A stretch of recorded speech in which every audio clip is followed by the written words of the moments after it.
Hi, family. I just finished the Friday service. You won't hear me say Good Friday because there was nothing good about it.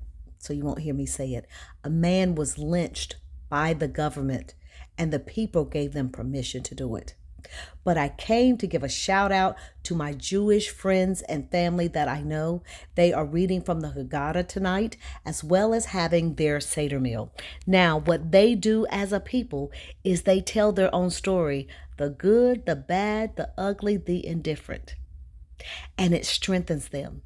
They tell that story to their children all the time. They teach them the Shema. Shema Israel, Adonai Eloheinu, Adonai Echad.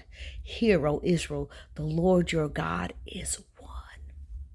So I came to encourage you, teach your children your stories. Tell them about your people, the good, the bad, the ugly, the indifferent. The thing is, we cannot keep waiting for our government to do it. Our teachers are not permitted to teach us the truth about who we are as African descended people in this country. So for me, in celebration of Passover night, when they celebrate when the death angel passed over them, I say let's celebrate by telling our history, calling our ancestors. Tell the good, the bad, the ugly.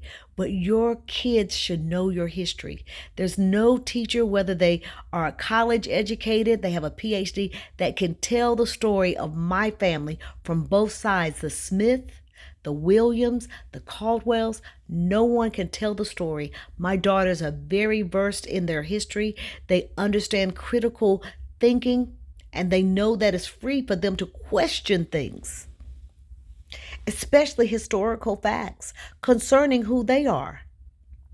One example, when one of Monica's teachers was saying, do you know what strange fruit is? If you do, you get extra credit. Guess what happened? Monica threw her hand up, and the teacher said, come here. She told him what it was. He said, okay, you get the extra credit, but sit down, don't say anything.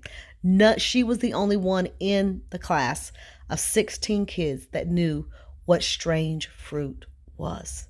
And that's because my husband and I had taught our daughters exactly what the song meant historically.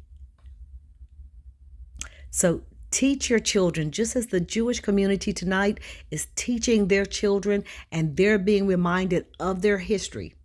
Remind yourself, then remind your family of your history. All right? Bye, guys.